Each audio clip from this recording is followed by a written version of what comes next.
Today I've got a review of the JavaPresse Pour Over cone.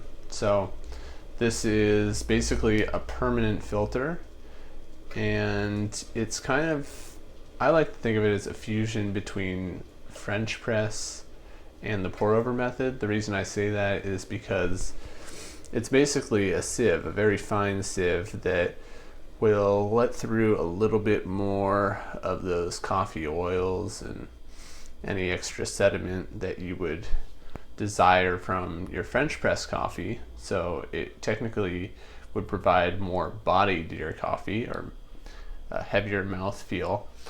And it's done through the pour over method. So what I liked about this idea initially, when JavaPresse reached out to me, they actually sent me this dripper. I liked the idea of an easier cleanup. I find that the French press is pretty cumbersome when it comes to getting rid of those grounds that get pressed at the bottom. So this is kind of a little bit simpler. I mean, you could just rinse it off. If you have a garbage disposal, I wouldn't really recommend dumping your grounds down the sink, but it is much easier to just scoop out the grounds, to use grounds with a spoon, and give this thing a rinse with hot water and soap. And that's something that they stress in their little guide here. They say that you want to immediately clean this dripper after using it, because oils will build up and potentially clog the filter. So I've found in my experiments with this JavaPresse pour over that the coffee has somewhat woody notes thrown into what already exists with the coffee. So I would kind of say it's similar to what I get from Moka Pot coffee. I know it's completely different brew methods, but something about it has similar tasting notes. So I'm gonna brew up a cup of this Colombia Coldono decaf, and this is a coffee that I really like and I'm familiar with already.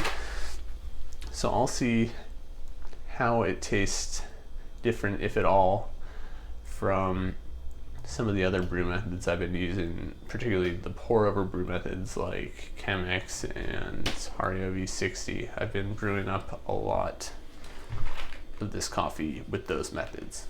So I'll show you how it works in just a second. But before I do that, let's just take a look at all the details. So there's just a small little hole here, but you can see that if anything comes through the side of the filter, so if it's not going right down through the middle where you can see the perforations, then it will come out the side and drop through the holes here. So it's really kind of a clever design. I like it a lot. So I'm told that I'm supposed to be using a medium grind setting. This, I would say, is medium. Maybe a little bit more on the fine end, but number 39 grind on my Breville Smart Grinder Pro over there. And that's been a grind that's been working really well for me with this coffee, using different pour over methods. So I'm just gonna, I've got 18 grams of coffee here. Let's make sure that that's correct. Yep. I'm gonna do 270 grams of water, which I believe should be a 15-to-1 ratio. And this is water just off boil, so don't take the 195 to 205 degree rule too seriously. There's a big temperature drop once the water exits the kettle.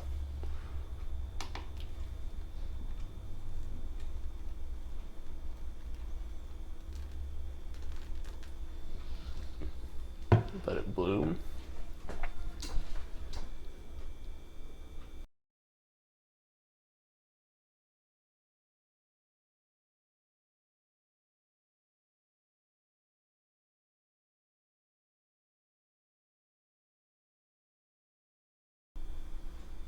All right, so the brew's done at just about 3 minutes and 45 seconds. Not bad. Something I noticed, and I'll have to show this, well, let's see if I can flip this over without making too much of a mess. Famous last words. So the coffee seemed to be coming out of one spot, just right here on the side. It didn't seem to be coming out evenly right down the middle. And I'm not sure why that's the case, but we'll take a look into that later on. Okay, so to me, my first reaction is that it tastes a little bit under extracted. I taste those woody notes that I was talking about, but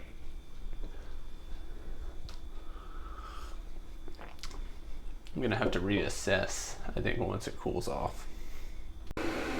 All right, so I finished up that first cup of coffee, and it did get progressively better as the cup cooled. It wasn't just those wood notes and under extraction that I was tasting. So in other words, the coffee wasn't just woody and weak, but it became a little bit more floral, and those lime notes that I'm accustomed to with this coffee started to appear.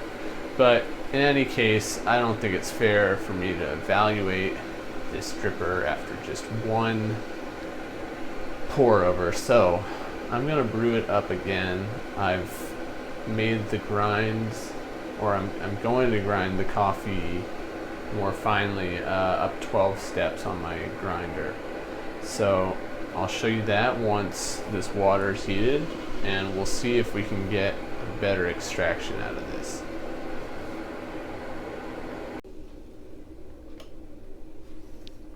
So our coffee is ground, this time more finely. And we're doing the same brew ratio, 15:1, 18 grams of coffee, 17.9. We'll do 270 grams of water. And hopefully what we get tastes better than the first cup.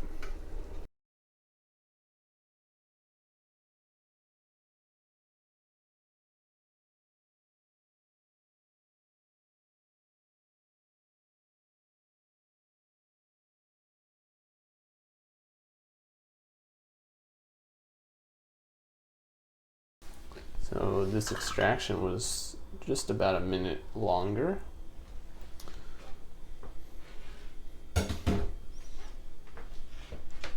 And looks like even oilier on the top. Something I noticed as it was dripping was that instead of channeling through one side, as I noticed in the first brew, it was more evenly distributed, so coming from multiple places. So we'll see how it tastes right fresh off the brew.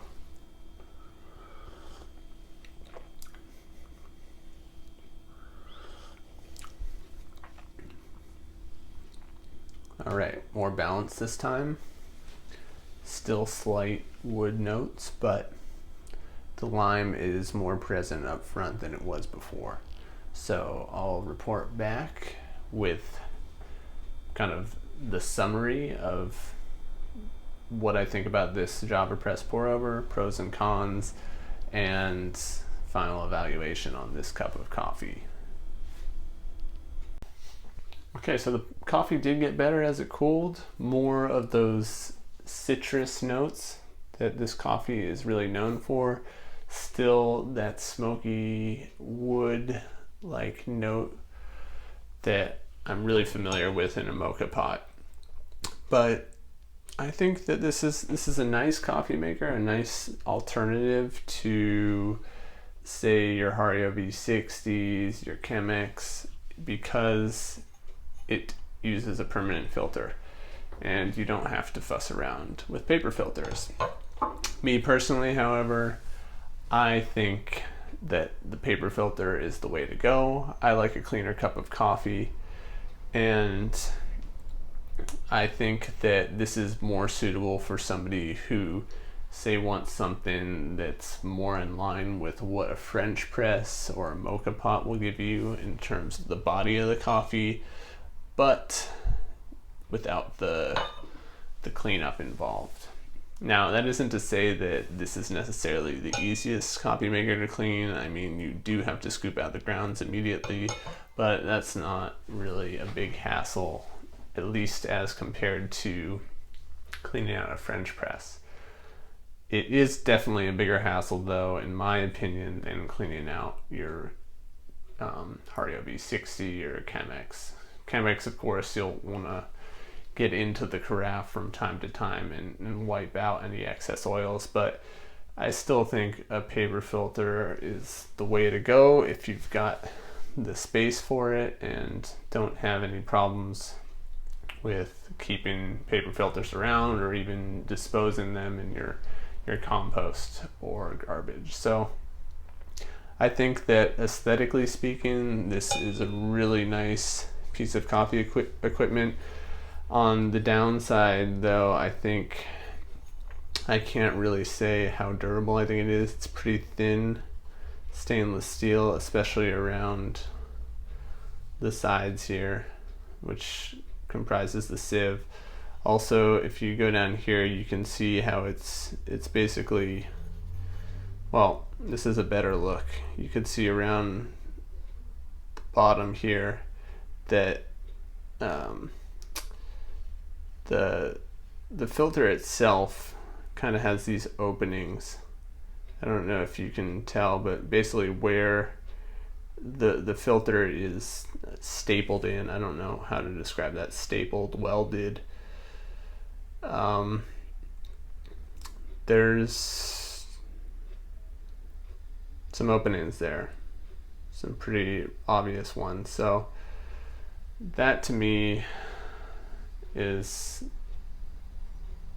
not the biggest downside, but you know, I don't think that this is really built to last like, say, a ceramic dripper. I think the materials will probably not hold up as long. So I can't really say because I haven't owned it for a long time, but having said that, I think if you take good care of it, you're careful not to, you know, press in or out against the filter, then it should probably hold up pretty well. And the same thing goes for cleaning it. You want to clean it immediately so you get the best results for it with it over time. So that is the JavaPresse. In my opinion, great alternative to French press coffee, not a recommended alternative to Hario V60 or Chemex or even a Melita Ready Set Go or Ready Set Joe, just the simple $5 ones. I think that if you're the type of person that wants more body in their coffee, then you can definitely give this a try. It's probably at least one of the more affordable permanent pour over drippers I've seen on the market.